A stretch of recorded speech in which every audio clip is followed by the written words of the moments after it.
En busca de la luz, la transformación de Zaqueo a través del encuentro con Jesús. Se trata de una meditación de ejercicios espirituales impartidos por el padre Valentín Aparicio en Tenerife en mayo de 2023.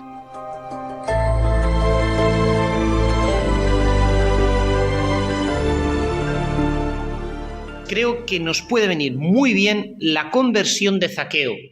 Capítulo 19 de San Lucas, versículos del 1 al 11, como un textito para meditar y que creo que expresa muy bien lo que Dios puede estar buscando de nosotros. La conversión de Zaqueo, Lucas 19, del 1 al 11. Ya hemos visto cómo el principio y fundamento es poner todo mi corazón y todo mi entendimiento, toda mi capacidad para conocer y amar en Cristo. A eso estoy llamado y esa es la fuente de mi felicidad. Y si poner mi corazón y mi mente en Cristo es la fuente de mi felicidad, si soy infeliz es solo por una razón, porque no soy más de Dios, ¿no? Puede haber infelicidad que la gente diga, no, pues porque me va mal en la vida, porque las circunstancias no son las mejores. No, se puede ser feliz, se puede ser feliz. Mirad, yo que soy de estar suelto, estoy encerrado en el seminario, feliz de la vida, no pasa nada, se puede ser feliz. Lo único, en Cristo, tu mente, en Cristo, tu corazón. Pero vamos al ataque con Zaqueo, porque me parece perfecto este texto. Dice, entró Jesús en Jericó e iba atravesando la ciudad. ¿Qué es Jericó? O sea, Jericó es una ciudad que, para que os hagáis una idea, es como las Islas Canarias de Israel. En invierno no hace frío. Entonces, Jericó es una ciudad cálida, incluso en invierno, con temperaturas muy cálidas. Los que habéis ido a Tierra Santa y os habéis bañado en el Mar Muerto, en la típica peregrinación que una parroquia hace en el mes de febrero, veis que en Jericó en febrero te puedes bañar. De hecho, el palacio más grande de Herodes era el palacio que tenía en Jericó, que era un palacio de recreo, un palacio que se abastecía de unos manantiales que actualmente todavía se conservan y por tanto era la ciudad del lujo. No había millonario en Jerusalén que no tuviera su pedazo casa en Jericó. A tal punto que Jericó en el mundo judío era signo de la degradación moral. Un poco como hoy día cuando vemos una película y decimos Las Vegas en Estados Unidos, ¿no? Hay la ciudad típica pues no sé, Las Vegas, una ciudad sin Dios, sin ley, sin moral, sin norma. Jericó, ¿veis? Entonces, bajó Jesús a Jericó e iba atravesando la ciudad. Bajar porque Jericó está a 400 metros sobre el nivel del mar, pero no es simplemente un bajar físico, es un bajar espiritual, e iba atravesando la ciudad. O sea, ¿dónde baja Jesús? La misericordia a Jesús le lleva a bajarse. No me digáis que esto no es bonito. Toda la vida intentando crecer más, intentando ponerme de puntillas para alcanzar a Dios. Dios mío, que soy tan pequeño que ojalá te pueda dar un abrazo. Pero si Jesús es el que baja. Jesús es el que baja. Jesús es el que me alcanza en el fondo de mi miseria. Yo no tengo que pelear para intentar ser grande. Porque a Jesús le encanta bajar. Ha recorrido una distancia infinita entre el cielo y la tierra para estar conmigo. Una distancia más grande que bajar del Parque Nacional del Teide a la playa de los cristianos, que te zumban todos los oídos por los miles de metros de altura que recorres. Pues una distancia infinita entre el cielo y la tierra. ¿Qué me acerca a mí a Dios? ¿Mi santidad? No, su misericordia. Su misericordia. ¿Por qué quiero ser grande? Cuando Dios baja a Jericó y atraviesa la ciudad. Pero además, a Dios no le da miedo pisar la misma tierra que yo piso. ¿Por qué me empeño en convencerle a Dios de mis problemas, de mi situación difícil, de mi vida tan complicada? Pero si Dios está atravesando Jericó, Dios conoce Jericó. O sea, Dios conoce cualquier situación difícil, complicada, mi miseria moral, la miseria moral que rodea a mi vida, que rodea a los que están al lado. No tengo que hacer ningún esfuerzo. En esto, un hombre llamado Zaqueo, jefe de publicanos y rico, nos acaban de presentar a un personaje. El nombre, Zaqueo. Zaqueo es una palabra que significa anciano Curiosamente, anciano, Zehen es anciano en hebreo, porque este nombre es un nombre simbólico bastante sugerente. Fijaos que para la mentalidad judía el nombre expresa la esencia de la persona. Hoy día nos ponemos los nombres por eufonía, porque suenan bien, ¿no? ¿Por qué escogemos un nombre para esta persona? Bueno, pues porque te suena muy bien. Pero en la Biblia los nombres no se escogen por eufonía, porque suene bien. ¡Ay, qué bonito que es este nombre! ¡Ay, qué precioso! Le ponemos este. No, sino que los nombres expresan la esencia, la misión de una persona. Viejo, ¿qué nos hace viejos? Vivimos en un mundo que no es un mundo joven, que es un mundo viejo, porque es un mundo cansado, es un mundo pasado, es un mundo trasnochado. Dios es eterna juventud y quien se acerca a Dios se acerca a la fuente de la juventud y vivimos un mundo que ya no es joven. Un mundo que ya está caducado. ¿Por qué? Pues porque la falta de vida espiritual, la falta de vigor espiritual nos hace viejos. ¿Qué es lo propio de una persona joven? Bueno, pues tener vigor, tener fuerzas, tener salud, tener entusiasmo. ¿Pero qué roba de nosotros el pecado? El vigor, la fuerza, el entusiasmo, todo nos pesa, la vida espiritual se nos hace tediosa, todo nos cansa, somos un nudo continuo de quejas. Pues es que esto está mal, pues es que esto está peor, pues si las cosas se hicieran, la queja es signo de vejez espiritual. Los jóvenes no se quejan, los jóvenes les da lo mismo 8 que 80, tienen la cabeza medio loca, no pasa nada, joven de espíritu. ¿Te importa? Pues no, feliz de la vida, ya está. O sea, lo propio cuando uno es joven es que no calcula, tú te vas, ya está, te lo pasas en grande bomba, hasta luego, ya está. Pero ¿por qué no volvemos achacosos? ¿Por qué nos quejamos? ¿Por qué todo se nos hace un mundo? Zaqueo. Jefe de publicanos, o sea, no era cualquiera. ¿Qué es un jefe de publicanos? Mirad, en el mundo romano los impuestos se sacaban a concurso y esto es algo muy grave. ¿Por qué? Pues porque hoy día dices, bueno, tienes que pagar tanto de impuestos, pero en el mundo antiguo no era así. Los romanos decían, de esta provincia voy a recaudar 1.000.000 de sestercios. Y entonces varias empresas se presentaban a concurso y una empresa decía, pues yo te voy a recaudar 1.100.000 sestercios, otra yo 1.200.000, otra yo 1.300.000. ¿A quién le adjudicaban los romanos el cobro de los impuestos? A la empresa que les iba a dar más, 1.300.000. Pero claro, esa empresa tendría que sacar 1.500.000 para ganar ellos algo, con lo cual se especulaba con el precio de los impuestos. Terrible, ¿eh? Si habremos avanzado, que hacemos nosotros lo mismo con la luz. Pero bueno, no hemos avanzado nada. Con lo cual, os podéis imaginar lo querido que era un publicano, era odiado. Y encima él era architelonés, o sea, jefe de publicanos. Architelonés, de ahí viene archidiócesis, o archi es lo más de lo más. Jefe de publicanos, architelonés. O sea, tremendo. Por lo tanto, ¿quién había mirado a Zaqueo alguna vez con cariño? Nunca nadie. Su madre cuando lo tuvo y poco más, porque nadie podía mirar con cariño a Zaqueo. Entre otras cosas, un publicano trabajaba para la administración romana, por tanto era un traidor del pueblo. O sea, hacías lo peor que puede hacer una persona y es colaboracionista con aquellos que están pisando mi país, un acto de alta traición. Por lo tanto, Zaqueo probablemente ni si quisiera a sí mismo, ni nadie le quería, nadie le había mirado nunca con cariño. O sea, los judíos, ¿cómo miraban a Zaqueo?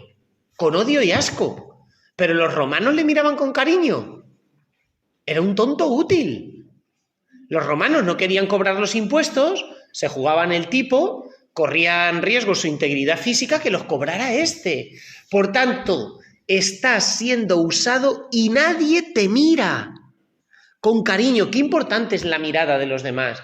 porque todo este texto del Evangelio va a girar en torno a un verbo, el verbo mirar, que va a aparecer en cada línea de este pasaje del Evangelio. El verbo mirar. Dice, Zaqueo trataba de ver quién era Jesús. La traducción de la Biblia dice trataba de ver, pero realmente el texto original es buscaba ver quién era Jesús, buscaba ver. Esto es muy importante, el verbo buscar. Ya nos daremos cuenta por qué. No quiero hacer spoiler, pero el verbo buscar en este texto es muy importante. Y él buscaba ver quién era Jesús. Dice, pero no lo lograba a causa del gentío. Quiere ver. Busca ver, pero fijaos, la frase más dramática de todo el texto. No lo lograba, no lo lograba. Mirad, no hay peor sensación en la vida que la de la frustración. Cuando te propones algo y no lo logras, no lo lograba. O sea, la vida de Zaqueo es una pasión inútil, que es así como este terrible filósofo existencialista definía al hombre. Pasión inútil, qué terrible, porque no lo lograba. Pero además, fijaos una cosa, Zaqueo era bajo de estatura. Cuando tú normalmente estás viendo un desfile o lo que sea y se planta alguien que es bajo de estatura, tipo un niño, que a ti no te impide ver nada, ¿tú qué haces? Le dejas pasar delante de ti, ¿verdad? Es un detalle de delicadeza y que no te importa lo más mínimo. A Zaqueo, aunque era bajo y no impedía que los demás pudieran ver, nadie le cedía el puesto. Porque dice, no lo lograba a causa del gentío. Es decir, el gentío no le dejaba a él pasar. Por tanto, Zaqueo no conocía lo que era el amor y el cariño. No lo conocía. Pero además a causa del gentío. Dice, porque era pequeño de estatura. Corriendo más adelante se subió a un sicómoro, que es un árbol grande. Los sicómoros, si los habéis visto, se parecen mucho a los... se llaman ficus, estos grandotes que tenéis aquí, de ese estilo, un árbol tremebundo. Se subió a un sicómoro para verlo. Entonces dice, para verlo, se acaba de volver a repetir otra vez el verbo ver. ¿Qué es lo que busca Zaqueo? Ver, ver. Se ha repetido por 2 veces. O sea, todo su objetivo es ver. Dice, porque tenía que pasar por ahí Jesús. Se acaba de repetir un verbo clave en el Evangelio de San Lucas. Jesús tenía que pasar por ahí. Mirad, en el Evangelio de San Lucas hay un verbo que se repite constantemente, que es el verbo edei, edei, edei, edei, que en griego significa tenía que, tenía que, tenía que. ¿Por qué es importante este verbo? Mirad, nada sucede por casualidad en nuestra vida. Y en el Evangelio de San Lucas se repite como un estribillo, todo esto tenía que suceder.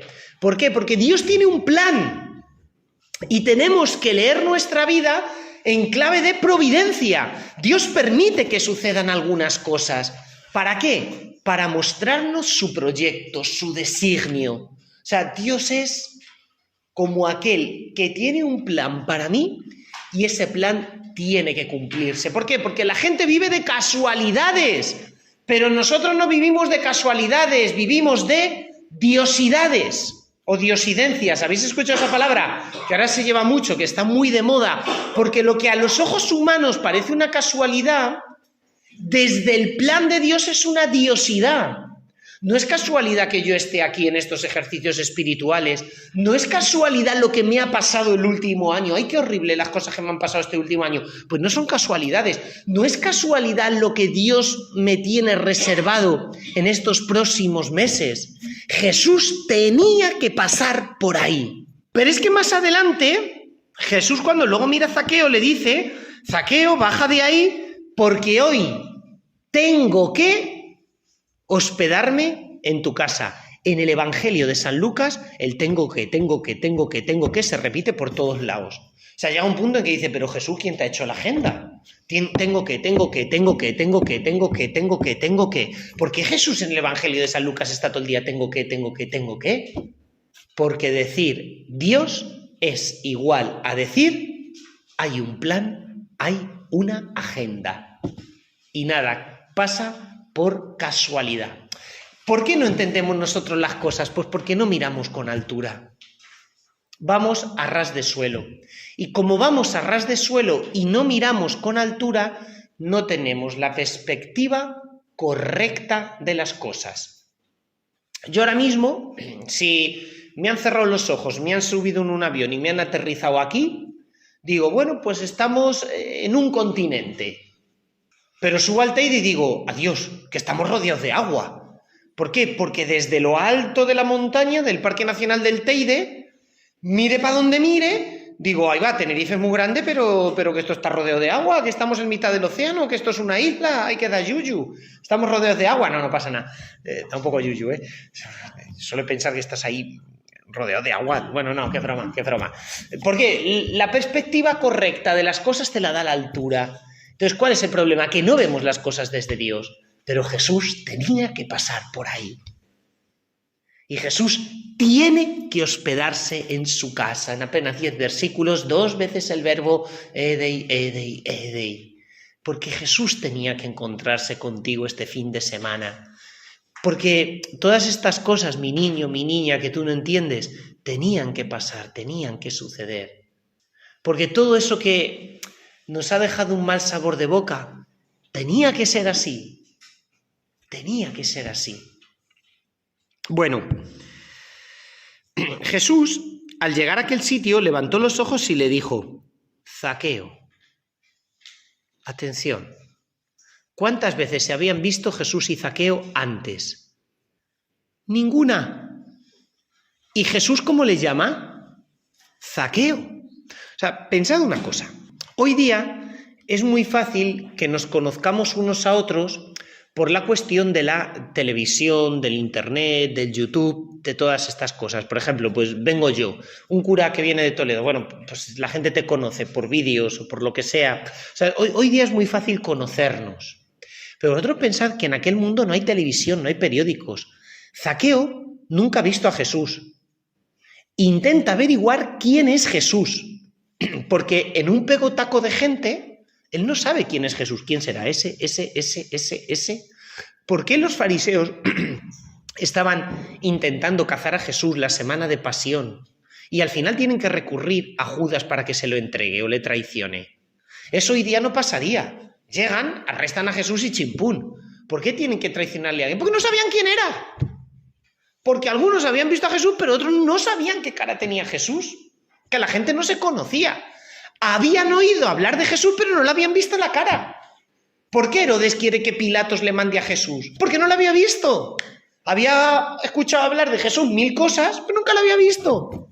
Entonces, Jesús y Zaqueo nunca se habían visto. Y de pronto, alguien al que tú no conoces porque es la primera vez que le ves la cara, se coloca delante de ti y te dice, Zaqueo, te llama por tu nombre, como si te conociera de toda la vida. ¿Cómo te quedas? ¿Cómo te quedas? Decir el nombre es gesto de cariño. Porque generalmente los judíos se referían a los publicanos como Keleb, que en hebreo significa perro. Y Jesús le dice Zaqueo. Pero lo más curioso es que dice el texto del Evangelio que Jesús levantó los ojos y le dijo.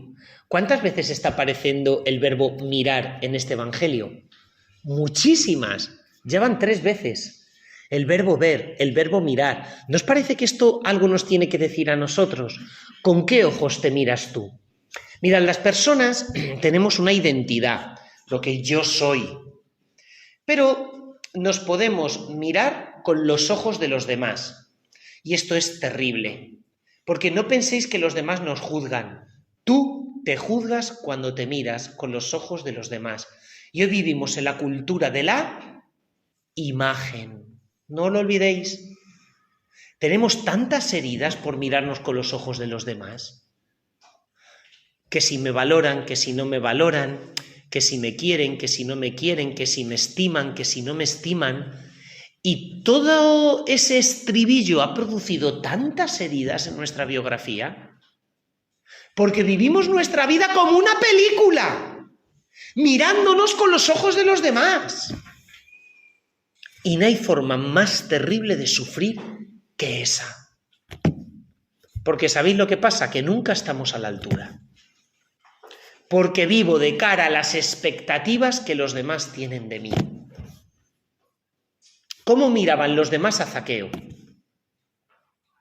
Sin quererlo, la mirada de los demás siempre te va a juzgar. Sin quererlo. Sin quererlo.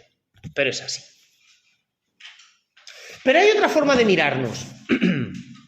Con nuestros propios ojos. Ya no me miro a través de los ojos de los demás, sino que me miro con mis propios ojos. Y a veces esto es igual de terrible. Igual que a la mujer adúltera los fariseos la querían apedrear, el gran drama de mi vida no es que los demás me quieran apedrear y que me miren juzgándome, es que yo me quiero apedrear. Cuando hay que tirarnos una piedra, yo soy el primero que la agarra y me voy a descalabrar. Valentín, que no llegas, Valentín, que no estás a la altura, Valentín, que no eres todo lo santo que deberías, Valentín, que ojalá fueras más no sé qué, que ojalá fueras más no sé cuántas. Jueces implacables con los demás y con nosotros mismos. Tanto juzgamos y tanto nos juzgamos. ¿Cómo se vería Zaqueo a sí mismo? Con desprecio. ¿Pero la mirada de los demás me da la verdad sobre mí mismo? ¿O la mirada que yo tengo respecto a mí me da la verdad sobre mí mismo? Hay una tercera forma de mirarnos y es contemplarnos a través de los ojos del Señor. Mirarme como Él me mira. La fe no es solo tener una serie de contenidos sobrenaturales. Creo en Dios Padre, creo en Dios Hijo, creo en la Trinidad, creo en la encarnación del Verbo. La fe es mirar el mundo como Dios lo mira y mirarme a mí mismo como Dios me mira. ¿Qué es lo bonito de este pasaje de Zaqueo? Que Jesús alza los ojos y ¿cómo le mira Jesús a Zaqueo?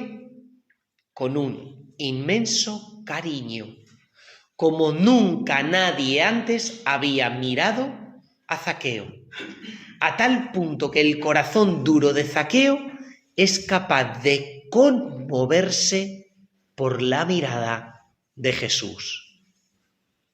¿Cómo te mira Jesús? ¿Has aprendido a mirarte con los ojos con los cuales Dios te mira?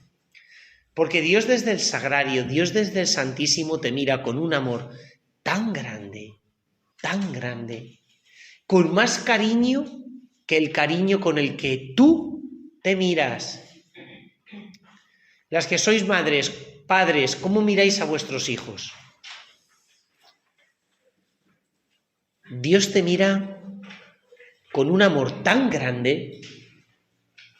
¿A qué hemos venido a estos ejercicios espirituales? A vivir de la misma mirada de la que vivió Zaqueo. No sé si habéis leído alguna vez a Ana Catalina Emmerich, que el Papa Benedicto XVI la beatificó. ¿Sabéis quién es Ana Catalina Emmerich? Ana Catalina Emmerich es una monjita alemana, finales del siglo XVIII, principios del siglo XIX, no había estudiado, inculta, enferma toda su vida, tenía los estigmas, Benedicto XVI la beatificó, que tuvo un montón de visiones sobre la vida de Jesús.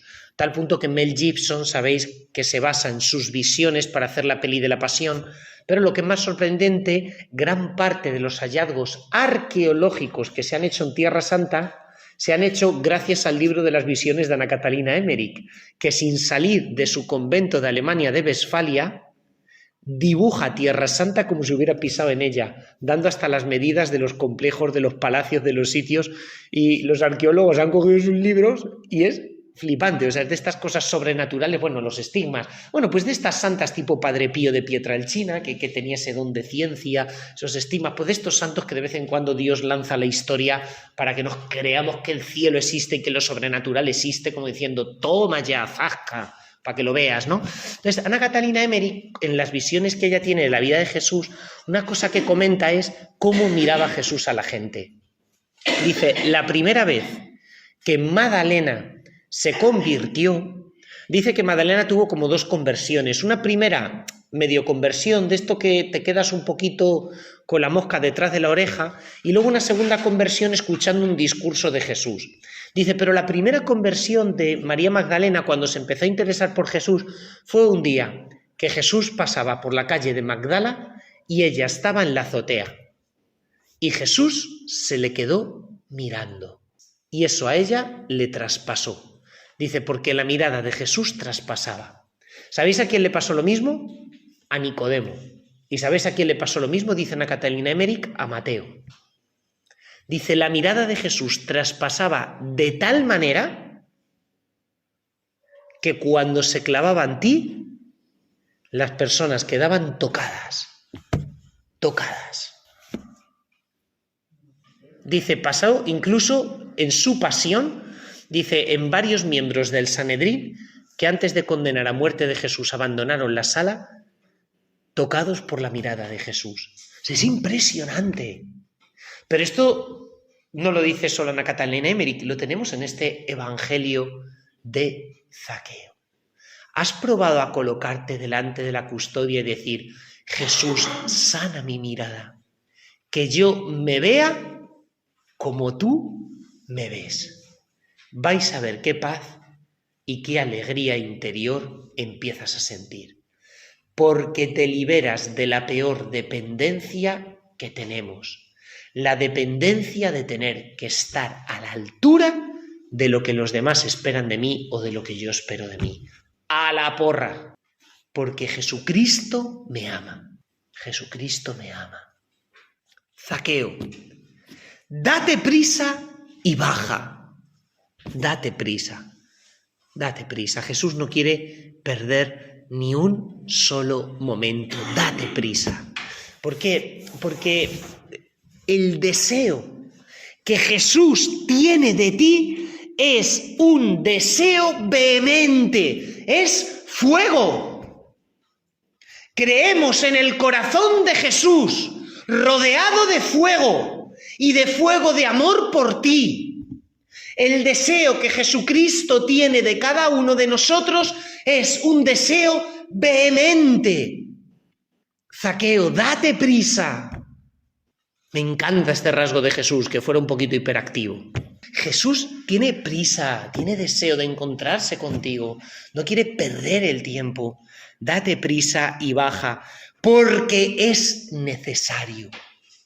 Tengo que quedarme hoy en tu casa. Jesús quiere pasar hoy a tu casa. Pero atención, hay una palabrita en el Evangelio de San Lucas que se repite mucho. San Lucas tiene sus obsesiones, como todos. Yo estoy obsesionado con el Real Madrid y con las montañas, otro estará obsesionado con otra cosa. Bueno, cada uno tenemos nuestras rayadas, que dicen hoy día los jóvenes, ¿verdad? La rayada de San Lucas es la palabra hoy, semeron, en griego. Por ejemplo, ¿qué dice Jesús en su discurso inaugural en el Evangelio de San Lucas en la sinagoga de Nazaret? Hoy se cumple esta palabra que acabáis de oír. Cuando hace su primer milagro, ¿qué responde la gente en el Evangelio de San Lucas? Hoy hemos visto cosas flipantes, cosas alucinantes, asombrosas. ¿Qué le dice Jesús a Zaqueo? Hoy tengo que hospedarme en tu casa, pero ¿cómo termina el Evangelio? Hoy ha llegado la salvación a esta casa. Cuando Jesús nace, ¿qué le dice el ángel a los pastores? Hoy, en la ciudad de Belén, ¿No os parece todo esto un poco sospechoso? ¿Qué le dice Jesús al buen ladrón? Hoy estarás conmigo en el paraíso. Bien, bien, San Lucas, te acabamos de pillar. ¿Por qué para San Lucas es tan importante la palabra hoy, semeron? También el adverbio nun, ahora, en griego. ¿Por qué? Porque para San Lucas, quien se acerca a Cristo, se acerca a un eterno presente, hoy. El mundo vive esclavo de su pasado. Lo que pude hacer pero no hice. Y eso ya es irremediable. ¿Alguno conoce la máquina del tiempo? No, existe la máquina del espacio, que es el avión. te cambia de espacio, pero la máquina del tiempo, esa no existe. Entonces la gente vive agobiada por el tiempo, es que yo pude en una ocasión, pero ya no puedo y esto me está pesando, porque si yo hubiera tomado esta decisión en aquel momento, y esto a medida que pasan los años es peor, porque podíamos haber tomado más decisiones o no, o podíamos haber hecho esto y no lo hicimos, o podíamos... Entonces la rayada conforme pasan los años va peor, vosotros estáis peor que yo en este sentido, o sea, es que esto va peor, cuanto peor. O sea, hay cosas que en la vida pueden ir a mejor, esto no, esto siempre va peor. Hoy, ¿qué significa? Que para Dios no hay pasado. O sea, ¿tú te das cuenta que a Dios le importa un comino el pasado? Que hoy te puede dar y te puede regalar lo que no te ha regalado en toda la vida, porque a Dios le da igual, pero que le da igual es que le da igual.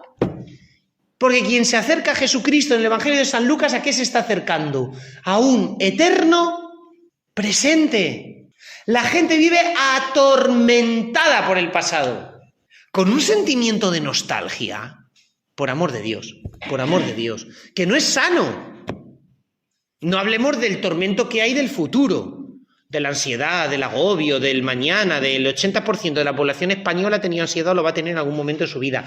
Un agobio y todo va a ir a peor, y primero ha sido el COVID, después del COVID las guerras, luego es que no sé cuántas cosas ha habido, tantas ha habido esto últimamente tal, lo del volcán, no lo perdáis, que ahora hay un enjambre de terremotos aquí en Tenerife, a 10 kilómetros por debajo del esto está ya todo recociéndose, ¡pumba! O sea, todo es a peor, un agobio, una angustia. ¿Quién vive? Hoy. Para Dios no hay ni pasado ni futuro. Para Dios solo hay misericordia respecto a tu pasado y confianza respecto a tu futuro. Punto. Ya está. ¡Cuánto sufrimiento! Pero cuánto sufrimiento, cuánta nostalgia, qué mochila de piedras llevamos a la espalda. Y cargándola más todavía. ¿Quién camina? Hoy. Y Dios te va a regalar hoy su abrazo, su misericordia, su perdón y todas las gracias hasta que has podido perder en un montón de ocasiones. Pídeselas que te las da hoy. Mira al buen ladrón. Hoy quiero hospedarme en tu casa. Él se dio prisa en bajar, se repite otra vez la expresión, y lo recibió muy contento. Atención, verbo clave en el Evangelio de San Lucas, que es el verbo recibir, dechomai en griego. ¿Por qué? Mirad, ¿recordáis cómo en el Evangelio de San Lucas dice, Simeón tomó al niño en sus brazos? Dice la traducción, falso, no lo creáis, utiliza el verbo dechomai. Simeón recibió al niño en sus brazos. En el Evangelio de San Lucas es importantísimo el verbo recibir. ¿Por qué es importante el verbo recibir en el Evangelio de San Lucas? Porque San Lucas fue discípulo de San Pablo y se le nota el influjo de su maestro. Hoy día, cuando tú dices que eres cristiano, divides un poquito el mundo entre yo soy creyente o yo no soy creyente, creer o no creer. Bueno, si nos vamos al Nuevo Testamento, en las cartas de San Pablo no se utiliza mucho la expresión ser creyente o no creyente, entre otras cosas porque en aquel mundo todo el mundo era creyente, no existía el fenómeno del ateísmo. Podías creer en Dios o podías creer en la cantidad de tonterías que creían los paganos, sus dioses y tal, pero bueno, creía todo el mundo, al menos en algo. Entonces, ¿cómo se dice ser cristiano? No es ser creyente, sino los que recibisteis, verbo dechomai, la palabra de Dios. Constantemente en las cartas de San Pablo es dechomai, recibir la palabra de Dios. Mucho más que el verbo pisteuo, que el verbo creer. Aparece mucho más el verbo dejomai, recibir, recibir, recibir. O los que acogisteis la palabra de Dios. Qué bonito. Porque ¿qué significa que que Zaqueo recibe a Jesús? Bueno, pues significa que la fe es dejar entrar a Cristo en tu vida. No es solo una idea, sin abrir la puerta de tu casa, de tu corazón, porque el Señor entra a hospedarse. Zaqueo lo recibió muy contento. Al ver esto todos murmuraban diciendo: ha entrado a hospedarse en casa de un pecador, jamártolos. Esta frase es clave. ¿Cómo ven los demás a Zaqueo? Ha entrado a hospedarse en casa de un pecador. ¿Pero cómo lo ve Jesús? Zaqueo, como un hijo. ¿Cómo te ves tú? ¿Cómo te ves tú? Probablemente Jesús te vea con mucho más cariño con lo que tú te ves. Fijaos qué dura la mirada del mundo. Ha entrado a hospedarse a casa de un pecador. Pero Jesús no ha entrado a hospedarse a casa de un pecador, ha entrado a hospedarse a casa de un hijo. Ha entrado a hospedarse a casa de su hijo. Los que sois padres, sois madres, ¿veis a pecadores o veis a hijos? Ves a tu hijo. ¿Que puede haber muchos defectos o fallos morales? Pues sí, y nosotros también los tenemos. ¿Y qué? Ves a tu hijo. ¿Veis cómo este evangelio juega con los distintos tipos de mirada que puede haber? Y esto es clave, porque el Señor quiere corregir mi mirada. Zaqueo de en pie dijo al Señor: mira, Señor, la mitad de mis bienes se la doy a los pobres, y si he defraudado a alguno, le restituyo 4 veces más. Casi nada. ¿Qué virtud es esta? La de la magnanimidad.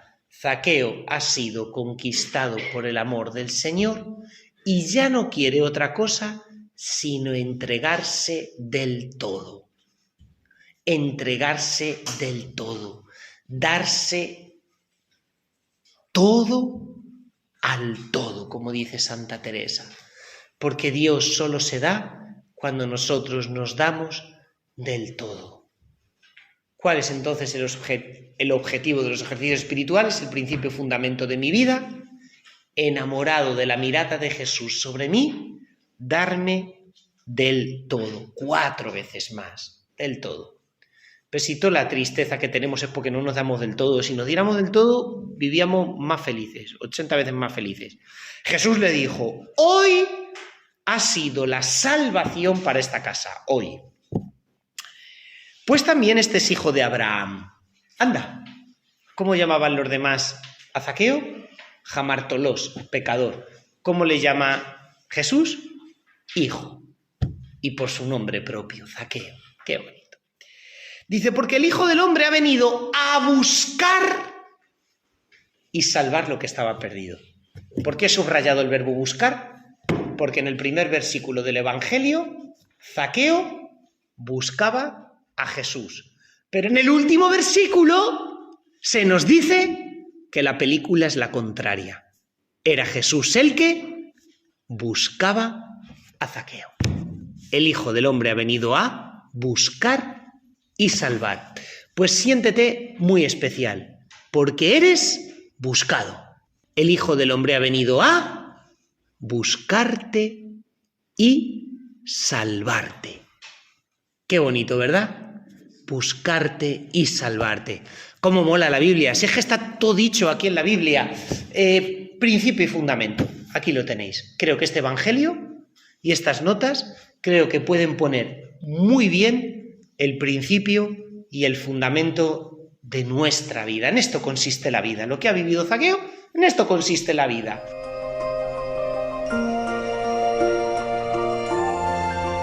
Finaliza en Radio María esta meditación de ejercicios espirituales del padre Valentín Aparicio. La impartió en unos ejercicios en Tenerife en mayo de 2023. Ha tenido como título esta charla En busca de la luz, la transformación de Zaqueo a través del encuentro con Jesús.